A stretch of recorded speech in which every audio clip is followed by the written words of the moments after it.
Hello and welcome. What are target date retirement funds and should you invest in them? As the name suggests, target date retirement funds are designed to balance your portfolio to align with a specific retirement date. These funds balance your investment between bonds and stocks to align with a retirement target date. Alright, let us begin by understanding how target date retirement funds work. Now, stocks are considered riskier than bonds because their price fluctuates more. Therefore, the higher the investment in stocks, the greater the risk in your portfolio. However, stocks also tends to generate higher returns than bonds over the long term. So increasing the investment in stocks can boost the portfolio returns, while reducing the investment in stocks can decrease the returns of your portfolio.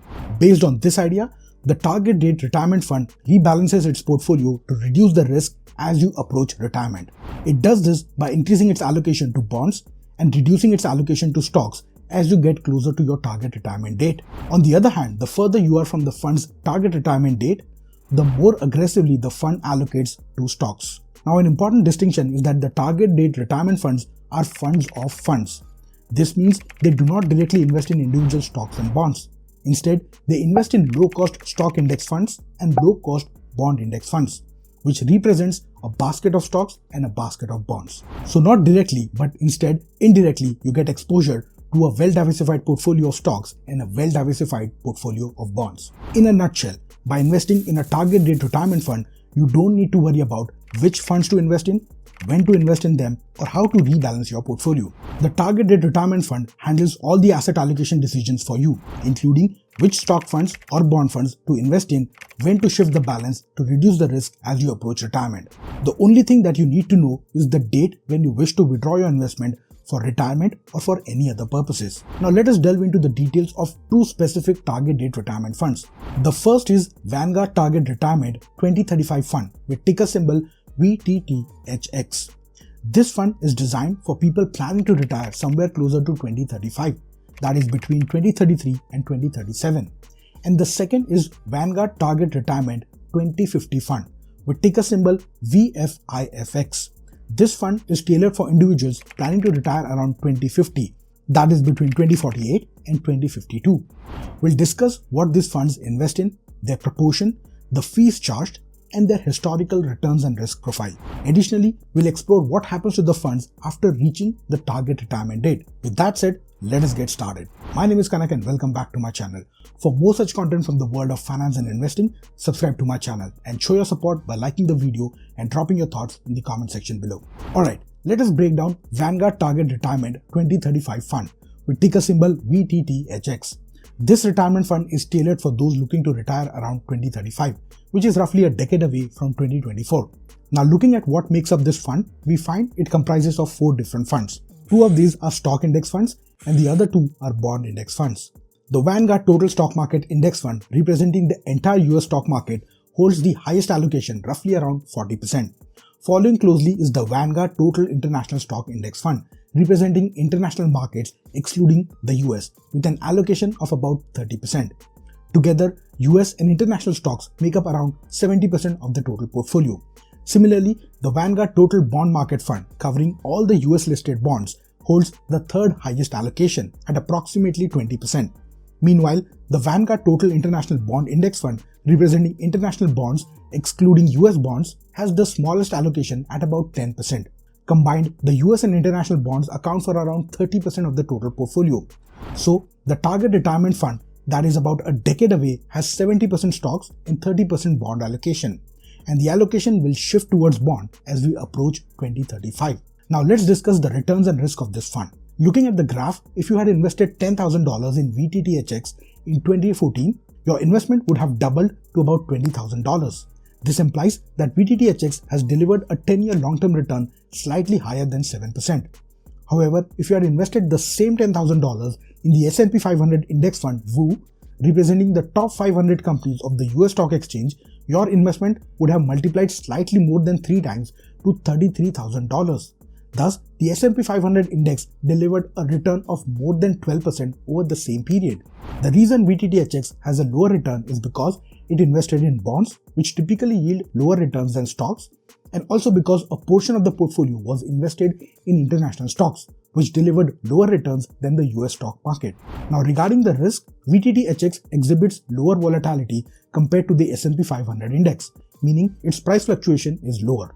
Therefore, VTTHX offers lower returns at the cost of lower risk to investors over the long term. The next important aspect to discuss is the expense ratio. The expense ratio for VTTHX is 0.08%. However, since this is a fund of funds, investors will bear not only the direct cost of the retirement fund, but also the expense ratio of the underlying index fund that the fund holds. But because VTTHX invests in low-cost index funds, the total cost will not increase excessively. Overall, the cost of owning a target retirement fund is higher than directly buying the underlying index funds, but still not as high as most actively managed mutual funds. Now you might be wondering, does the additional cost justify buying VTTHX? Well, VTTHX handles asset allocation and portfolio rebalancing on your behalf, relieving you of the need to worry about either knowing asset allocation or deciding when and what to buy. Therefore, it offers you a comfort at a certain cost. The next important question is, what will happen when you reach the target retirement date of 2035? Upon reaching the target retirement date of 2035, the fund will start to rebalance itself, and within 7 years after the target date, the fund will transition to match the Vanguard Retirement Income Fund. This retirement income fund is a highly conservative fund and specifically designed for retirees. It allocates about 70% of its assets to bonds and only 30% to stocks. In summary, when you reach the target date of 2035, the fund will rebalance itself to a highly conservative allocation, primarily consisting of bonds. With that said, let us now turn our attention to the next fund, Vanguard Target Retirement 2050 Fund, with ticker symbol VFIFX. As the name suggests, this fund is tailored for individuals planning to retire around the year 2050. Looking at the holdings in this fund, we observe that the funds held are exactly the same as the previous one.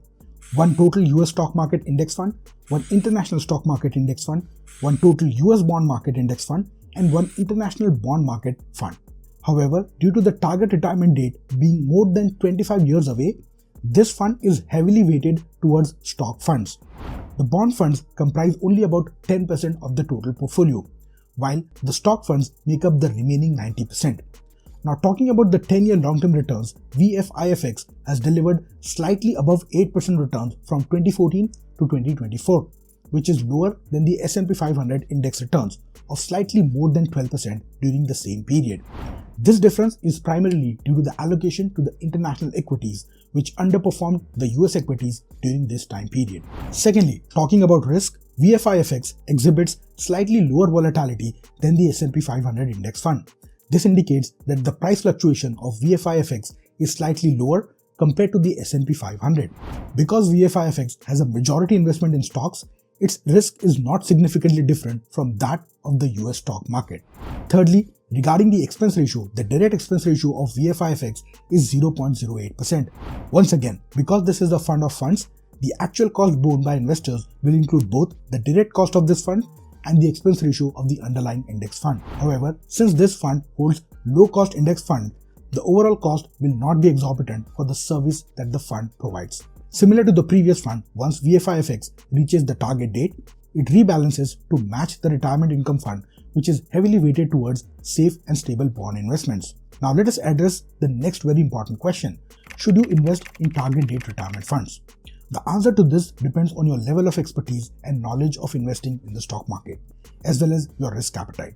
If you're someone who prefers to leave the asset allocation decision and rebalancing to the fund, or if you lack the expertise to construct and rebalance your own portfolio, or if you have a lower tolerance for risk, then a target retirement fund can provide an easy and simple solution. It allows you to invest without worrying about the intricacies of investing. However, if you are someone who aims to maximize returns, isn't concerned about short-term price fluctuation, and has the expertise to construct and rebalance your own portfolio, then a target date retirement fund might not be the right choice for you.